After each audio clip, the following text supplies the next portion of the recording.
Continuando con los contenidos de manejo de suelo y agua, vamos a empezar a hablar en este caso de fertilidad física. En esta primera parte haremos hincapié en calidad de suelo y el muestreo. Los objetivos básicamente son comprender los factores determinantes de la fertilidad del suelo para seleccionar las prácticas de manejo adecuadas a cada situación. Para esto, primero vamos a reconocer diferentes indicadores que determinan la calidad del suelo, así como los métodos de muestreo según el parámetro o indicador a evaluar. También vamos a tratar de comprender la importancia de la conservación y aprovechamiento del agua edáfica en la producción de cultivos, recordando que en la provincia de Córdoba el agua edáfica es una de las principales limitantes.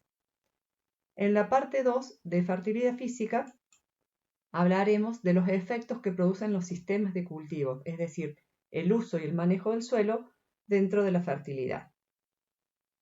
Para desarrollar estos contenidos vamos a necesitar el tomo teórico de manejo de suelo y agua, metodologías de muestreo de campos, parte de un libro que se denomina Siembra con labranza cero de Baker, que está citada en la bibliografía y subida en el aula virtual, guías de evaluación de calidad de suelos como fuente o como para tomar algunos parámetros de referencia, y la guía de ejercicios en las páginas 52 y 63 para resolución de ejercicios.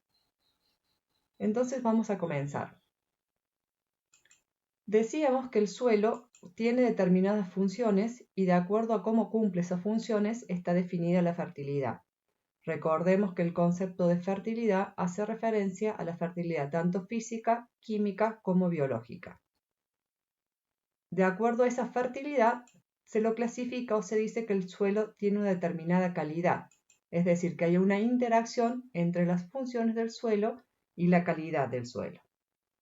La calidad puede ser genética o antrópica. Decimos que esa calidad es genética de acuerdo a su potencial o a sus características permanentes.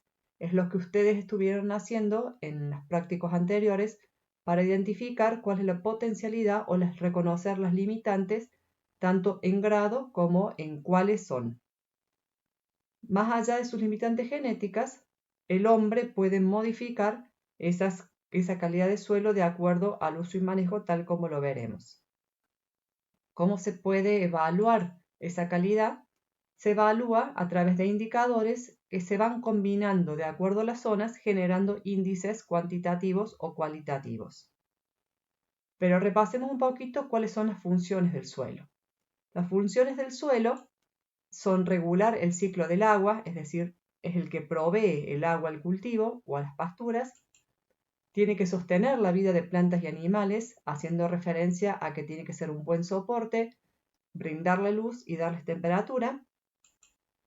Tiene que filtrar potenciales contaminantes. Actualmente este aspecto es importante para todo lo que es inhabilidad o para todo lo que es retrogradación de contaminantes o de productos químicos. Y también, como muy importante, es el reciclado de nutrientes. Decíamos recién que estas funciones o esta calidad puede ser determinada o puede ser alterada o modificada por el uso y el manejo que se haga de esas áreas o de esos ambientes. Ese uso y manejo, a su vez, puede determinar procesos de recuperación o degradación o mantenerlo con la calidad potencial o con la calidad a partir de que uno lo empieza a utilizar. Vamos, antes de seguir, a hacer algunos o a conceptualizar algunos términos o algunos términos específicos. Por ejemplo, ¿qué vamos a hacer o de qué vamos a estar hablando cuando digamos calidad de suelo? Calidad de suelo hay infinitas definiciones, pero todas ellas apuntan a la capacidad del suelo para funcionar efectivamente tanto en el presente como en el futuro. Acá decíamos que es la relación entre la calidad del suelo y sus funciones. ¿A qué hace referencia la fertilidad?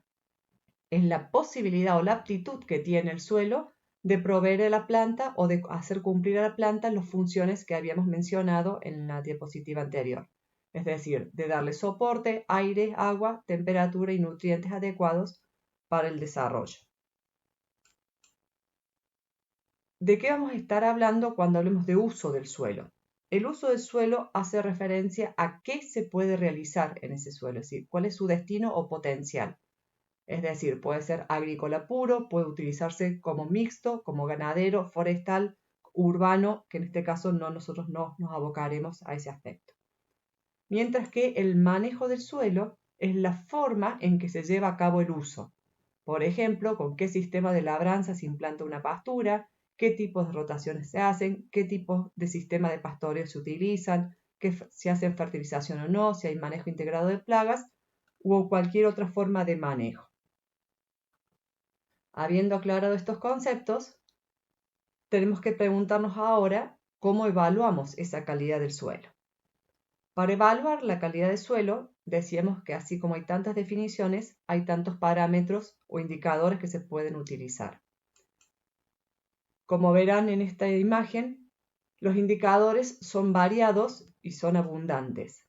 Los que están del lado izquierdo son los indicadores más comunes o más reiterados definidos por los investigadores de Argentina, ¿sí? En una recopilación hecha por Wilson de Entre Ríos, indicaron que estos indicadores, que son carbono orgánico total, densidad aparente, estabilidad de agregados, pH, carbono orgánico particulado, conductividad hidráulica y resistencia mecánica a la penetración, son aquellos parámetros o indicadores más comunes en todas las investigaciones que hacen referencia a la calidad de suelo en el país. Como otros indicadores a nivel nacional, se encuentran los que ustedes pueden leer del lado de la derecha. Conductividad eléctrica, fósforo disponible, nitrógeno total, respiración microbiana, agua útil, porosidad, índice de productividad, textura, bases de cambio, eficiencia del uso del agua, la SIC o el capacidad de intercambio catiónico y el carbono de biomasa microbiana. Cabe destacar que esta variabilidad de indicadores responde a la variabilidad de áreas de producción en el país. Dado que es muy amplia y muy variable las condiciones que definen la producción o el potencial en cada parte del país, los indicadores que se utilizan son diferentes, por lo tanto hay que tener el cuidado de seleccionar para cada área aquellos indicadores que sean representativos. ¿Cómo cuantificamos estos indicadores? Para cuantificar los indicadores necesitamos muestrear y para que sean comparables tiene que haber una uniformidad de las formas de muestreo para que los datos sean comparables con otras investigaciones o con otros datos que ya hayan sido publicados. Para ello vamos a ver en qué consiste, cuáles son los objetivos y cuáles son los tipos de muestreo y qué precauciones o qué consideraciones hay que tener al momento de realizar un muestreo de suelos. El objetivo del muestreo de suelo puede ser diferente, puede ser diagnosticar para tener una herramienta de decisión en el caso de diagnosticar la fertilidad actual para ver o planificar realizar un plan de fertilización, puede ser diagnosticar el estado actual, es decir, la calidad actual para evaluar a nivel temporal si esa calidad produce o posee procesos de degradación o de reconstrucción. Y también pueden servir para evaluar la variación temporal y espacial, o también para caracterizar las condiciones iniciales o para caracterizar un suelo. Eso ya lo veremos ahora más adelante. ¿Cuáles son los tipos de muestras que uno obtiene a través de un muestreo de suelo? A grandes rasgos pueden ser muestras simples que se utilizan para caracterizar un perfil, como es el caso de las cartas de suelo, donde ustedes tenían los datos analíticos de cada horizonte, o bien para caracterizar para algunos parámetros físicos, como densidad aparente, agua del suelo, estabilidad estructural. Allí se utilizan muestras simples. Las muestras compuestas se utilizan para parámetros químicos. El momento y el lugar del muestreo va a depender del parámetro que se vaya a utilizar. Vamos a ver algunos ejemplos ahora más adelante. ¿Qué consideraciones hay que tener para muestrear? Para muestrear hay que saber qué muestrear, cómo, dónde, cuándo y cuánto. Es decir, qué muestrear depende del indicador, el parámetro o el indicador a medir. Que decíamos que hay que poder seleccionar de acuerdo a la zona o de acuerdo al objetivo que uno tiene que definir cuál es el parámetro o indicador a medir. ¿Cómo se muestrea? Esa forma de muestreo depende mucho de dos aspectos. Por un lado, de la variación espacial de las muestras y por otro lado del tipo de indicador.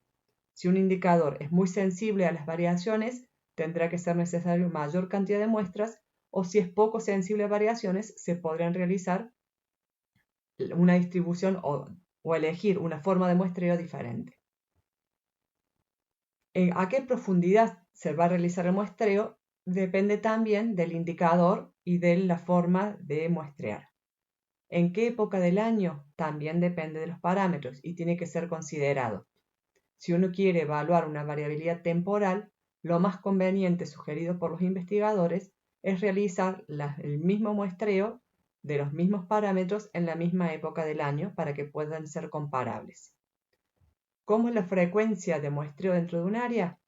Va a depender de la homogeneidad del lote y va a depender del tipo de parámetro que se quiera evaluar.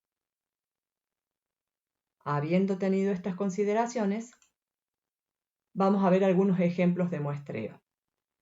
Si uno quiere, dentro de lo que es un mapeo de suelos, definir los suelos de cada área, si abarcan uno o más suelos y qué suelos son, tiene que hacer la calicata o el pozo grande, el pozo de reconocimiento, y dentro de ellos se toman muestras simples de cada horizonte, es decir, que tiene profundidades variables. ¿Por qué? Pues se va a respetar la profundidad de cada horizonte. No hay una profundidad fija, a diferencia de los parámetros químicos. Dentro de esas muestras de cada horizonte se realizarán las determinaciones físicas y químicas con sus repeticiones. Dentro de lo que son indicadores físicos, habíamos dicho que el tipo de muestreo son simples, es decir, se toma una muestra una muestra a la vez y se toman varias repeticiones de acuerdo a si el indicador a muestrear tiene mayor o menor variabilidad. En ese caso son muestras simples y las repeticiones se consideran con cierta cantidad de muestras simples. Por ejemplo, 2 o 3 repeticiones de muestras únicas. ¿Qué parámetros se evalúan de esta forma? Los que tienen ahí mencionado. Textura, estructura, las constantes hídricas, la densidad aparente, la conductividad hidráulica, estabilidad estructural y resistencia mecánica. En ese caso están separados dado que normalmente la estructura y las constantes hídricas son variables muy poco, o son parámetros muy poco variables en el tiempo. Mientras que los indicadores de abajo son indicadores sensibles al manejo y muestran variaciones temporales de manera más rápidas. Dentro de los indicadores químicos decíamos que es diferente la forma de muestreo y esto hay que agrupar varias muestras en una muestra compuesta. Hablamos en este caso de submuestras que conforman una muestra compuesta. Si lo decimos con palabras más simples, en una bolsa o en un envase se toman piques o punteos de diferentes áreas homogéneas, se las colocan en una misma bolsa, se mezclan y eso pasa a ser una muestra compuesta. Esto hay que repetirlo por lo menos 2 o 3 veces en cada área homogénea. ¿Cuáles son los indicadores químicos que hemos dicho como importantes o que mencionan los investigadores como importantes? Carbono orgánico total, pH superficial. Y si el objetivo es hacer un diagnóstico de fertilidad química, tenemos que cuantificar nitratos, sulfatos, fósforo y nitrógeno total, si es que no se va a estimar a través de la materia orgánica. En el caso de los suelos salino-sódicos, los suelos alomórficos, las formas de muestreo varían un poco. Por eso decimos que dentro de las opciones de muestreo hay que considerar las características de los parámetros. La salinidad y la sodicidad es muy variable en el espacio y muy variable a nivel de la profundidad del perfil. Como se ve en la imagen que tenemos a la derecha, se pueden observar que hay sitios que tienen manchones o eflorescencias salinas y hay otros sitios que no. Dentro de esos sitios problemáticos, como dice ahí, hay porciones que tienen menor intensidad de sales que otros.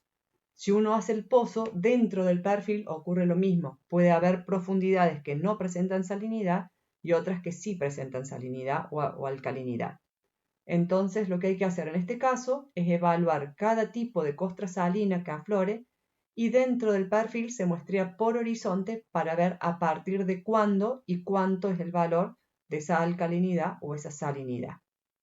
Y dentro de los aspectos biológicos, que en manejo de suelo y agua no hacemos hincapié, pero sí hay que mencionarlos, se evalúa el sistema radicular, la respiración edáfica y la actividad de lombrices. Aquí vemos de cada parámetro cuál es la intensidad o la cantidad de repeticiones, por así decirlo, de los parámetros determinados, en qué época y profundidad se realizan y cuáles son algunas observaciones, que es una síntesis de lo que veníamos hablando. Las tres primeras filas hacen referencia a parámetros químicos y verán que son todas muestras compuestas. En el caso del fósforo, dado que el fósforo es inmóvil, necesita mayor cantidad de muestras compuestas para poder abarcar toda esa variabilidad, mientras que la humedad gravimétrica, a partir de la cual se determinan después los otros parámetros de agua del suelo, se utilizan muestras simples. Las épocas, algunos son fijos, algunos son variables de acuerdo al objetivo, las profundidades también varían. Para aquellas con características de condiciones superficiales, como pueden ser materia orgánica o fósforo, que es donde se aplican los fertilizantes, con tomar de 0 a 20 centímetros es suficiente, mientras que para nitrato, como es un compuesto móvil, se están evaluando actualmente hasta los 60 centímetros de profundidad en rangos de cada 20 centímetros. En el caso de agua del suelo, como mínimo se está pidiendo para poder estimar una posibilidad de rendimiento hasta 1 metro de profundidad, tomando en intervalos cada 20 centímetros, cada 50 o un solo bloque del metro o hasta los 2 metros, que sería lo ideal. ¿Cómo vamos a muestrear? Decíamos que para muestrear lo importante es separar por ambientes, ¿sí? Por áreas homogéneas o áreas similares, ya sea en cobertura y en calidad o en tipo de suelo que se incluya o que se abarque. En este caso podemos ver, por ejemplo, que están separados las unidades de muestreo en una zona que se le llama terreno inclinado y en otra zona terreno plano. Y en ese caso, dentro del terreno inclinado, se tomaron submuestras al azar, o submuestra en zigzag, en ese caso no es al azar, sino que es en zigzag, y la misma metodología se utilizó en el terreno plano. En este caso, para determinar muestreos químicos. Las otras formas de muestreo, si el terreno es homogéneo, por ejemplo, como en la figura 1A, el muestreo ahí se puede realizar al azar, es decir, dentro de esa zona, realizar al azar el muestreo ya sea simple o compuesto. En el caso de ser compuesto, se toman mayor cantidad de muestras y en el caso de ser simple, se eligen al azar las posiciones donde se van a muestrear. En el caso de la figura 1B, el lote ya no es homogéneo, sino que ya tiene ambientes diferentes, un ambiente de bajo, de loma y de media loma. Lo que se puede realizar, si se quiere realizar un análisis por ambiente, es estratificar ese muestreo. Ya no es al azar, sino que es dentro del bajo se toman al azar las muestras, dentro de la loma se toma al azar y dentro de la media loma se toman al azar. Si el ambiente es homogéneo, como en el caso de la figura 1C, se puede tomar directamente un sitio de referencia, un área piloto que se llama. Esa área, dado que el ambiente es homogéneo, se toma como referente o como equivalente al área completa a muestrear. Y finalmente, otra de las opciones es realizar una grilla de muestreo donde se realiza en el centro de cada una de esas grillas o en las esquinas, uno definirá dónde se realizan los muestreos. Todo esto depende de la superficie que uno tiene que abarcar, de la superficie que abarca, el área homogénea, de los parámetros que hay que evaluar y de las otras condiciones que habíamos mencionado anteriormente. Los muestreos son muy sensibles a diferentes tipos de errores, de los cuales hay errores que son corregibles y que hay que tratar de mantenerlos en el menor valor. El error de muestreo, básicamente, uno lo puede eliminar si tiene en cuenta todas las consideraciones. Es decir, qué parámetro hay que evaluar, cuándo hay que evaluar, de qué forma hay que evaluarlo y si está de acuerdo la forma de muestreo con los valores que obtiene. Un siguiente error es el error de procesamiento, es decir, cuando uno tiene los datos o tiene las muestras del suelo, ¿cómo las van a procesar? Un caso típico, por ejemplo, es cuando se mide agua en el suelo, que las latas o el envase quedan abiertos, entonces hay pérdidas de humedad en el proceso o en la manipulación de las muestras. Otro caso común es no rotular bien las muestras, entonces tenemos errores en la metodología. Esa falta de rotulación o errores en rotulación pueden llevar después a errores en interpretación. El error del análisis químico, todo procedimiento químico para análisis, o físico también, tienen errores de tolerancia o de niveles de tolerancia, y hay algunos que son muy estrictos, ¿sí? Entonces, lo que tiene que hacer es calibrar muy bien las técnicas de análisis para reducir esos niveles de error. Lo fundamental de ustedes como ingenieros agrónomos o como profesionales es evitar los errores de interpretación y los errores de muestreo, que son las dos principales etapas en las que van a participar. Decidir cómo se va a muestrear y una vez que llevan las muestras al laboratorio o que las procesan, tienen que interpretarlo correctamente. Ahora, ¿cómo nos podemos ayudar para esa interpretación? Para interpretar los resultados, decíamos que esos resultados son variables de acuerdo a las zonas, de acuerdo a las regiones y de acuerdo a los parámetros. Hay valores de referencia. ¿Qué cuidados hay que tener? Que uno tendrá que definir cuáles son los valores de referencia para la zona en que están evaluando o que están analizando o diagnosticando las condiciones del suelo. Por ejemplo, vamos a cambiar de pantalla y vamos a mostrar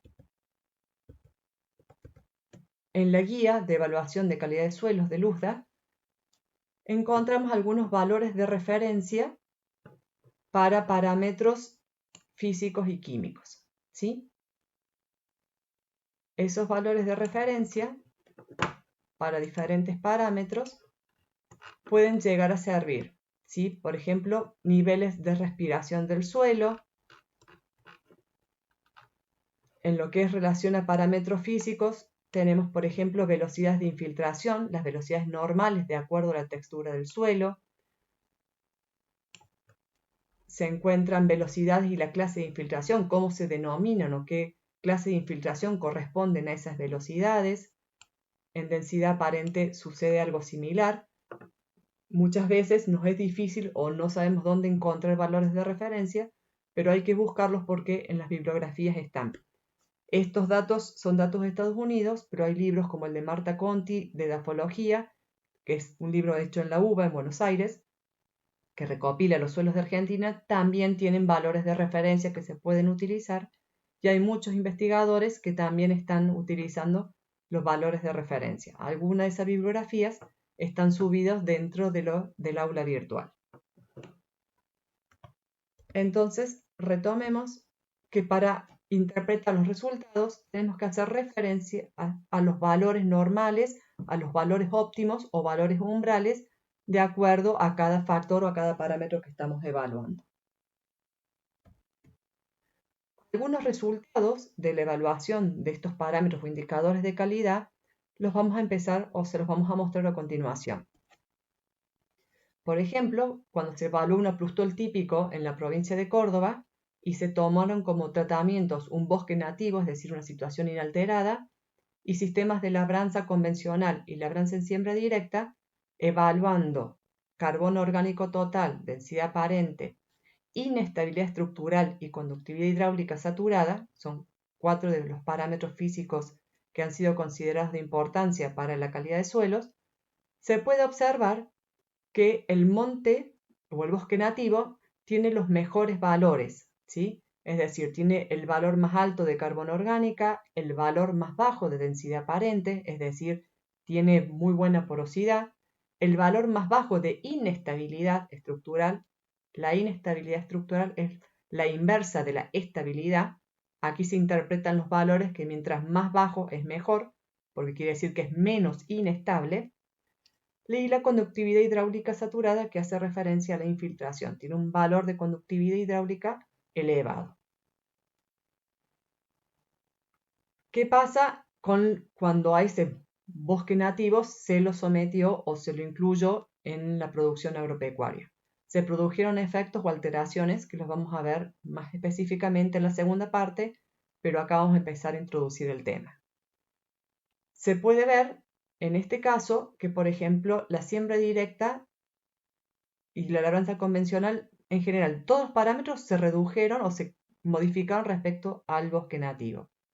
Pero algo que llama la atención es que aumenta la densidad aparente, sin embargo, la conductividad hidráulica saturada también se mantiene elevada.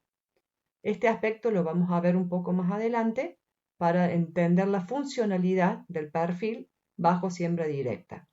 Esta aparente contradicción esta desventaja de la densificación superficial no estaría afectando a la conductividad hidráulica.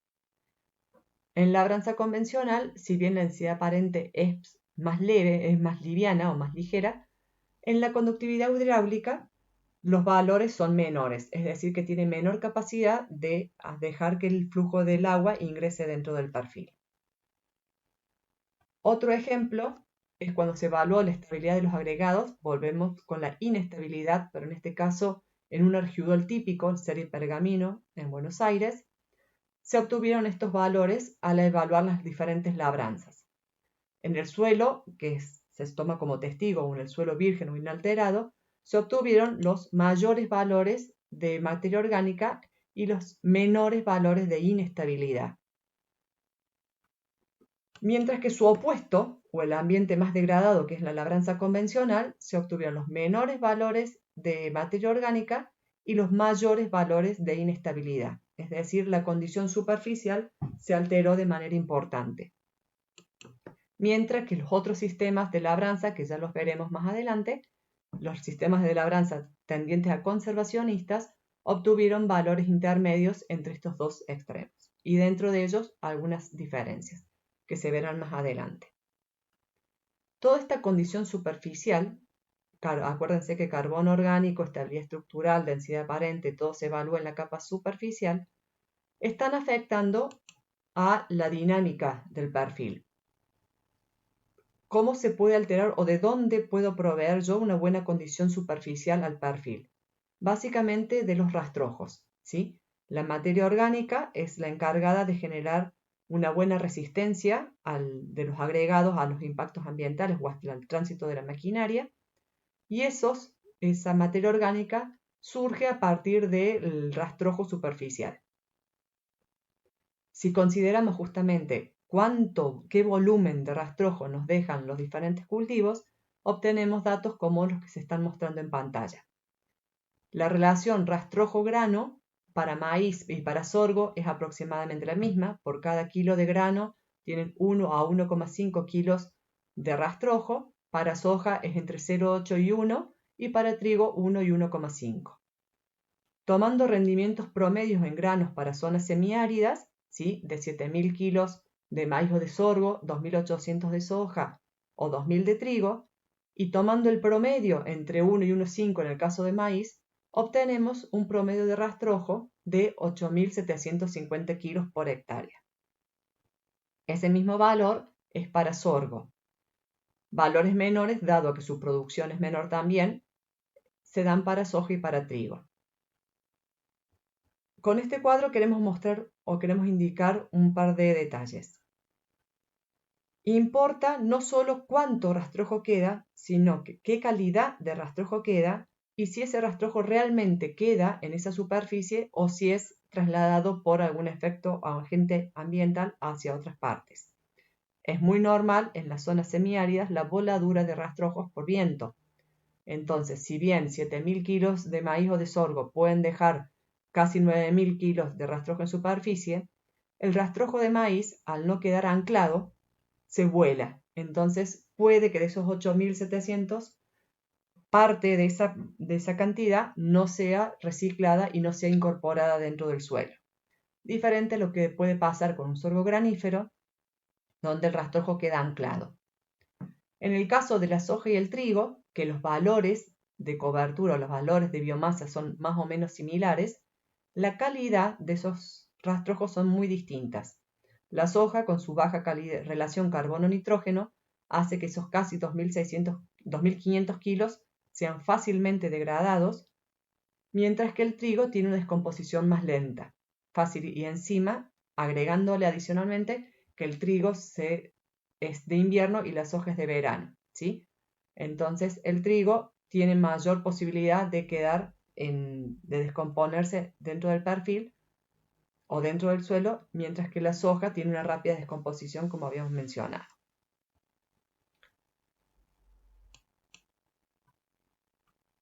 Decíamos, ¿por qué es importante el rastrojo superficial? Porque afecta a la cantidad de materia orgánica, que a su vez afecta a la estabilidad o a la agregación del suelo, y permiten o no, dependiendo de las condiciones, el funcionamiento del perfil. Y decimos que ese funcionamiento tiene que proveer soporte, agua, aire a las plantas. Un suelo que tenga una condición superficial como las que se presentan en la diapositiva, con una estructura a 1 centímetro, estructura en capas horizontales, sin continuidad de poros, sino que muchos poros chiquitos o pequeños, el ingreso del agua se dificulta al no poderlos atravesar de manera continua. Y adicionalmente se topan o se encuentran con estas capas laminares que evitan que el agua pueda infiltrar.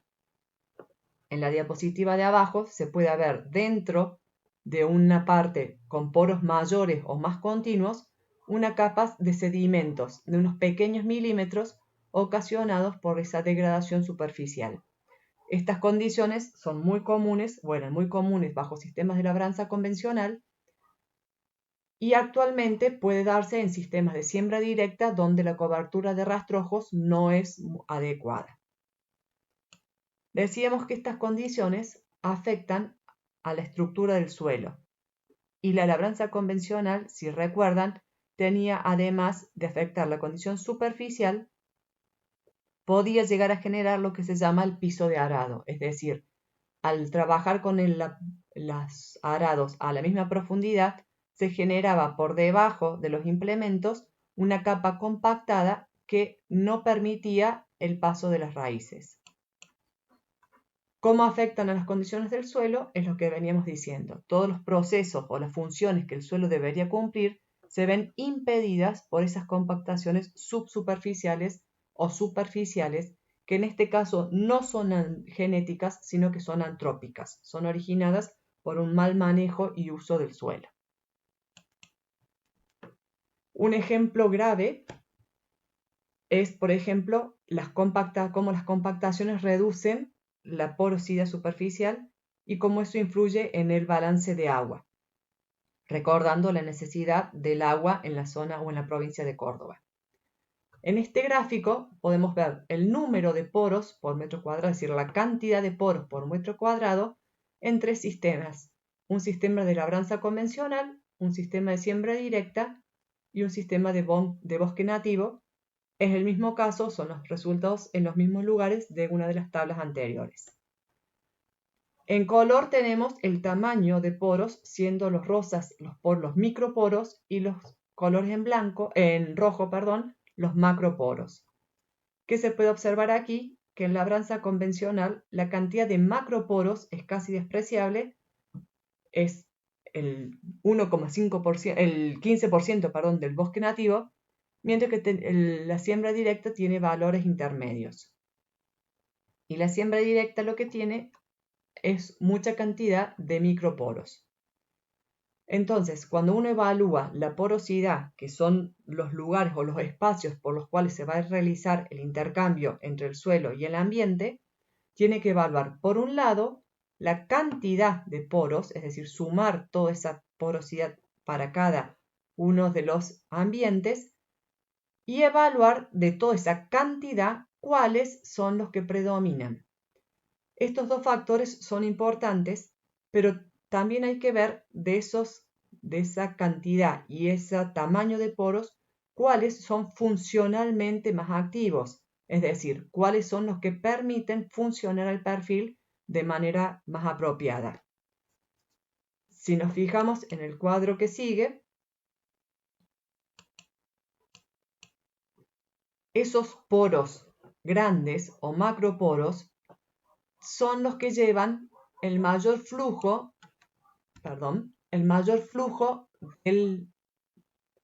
de agua, ¿sí?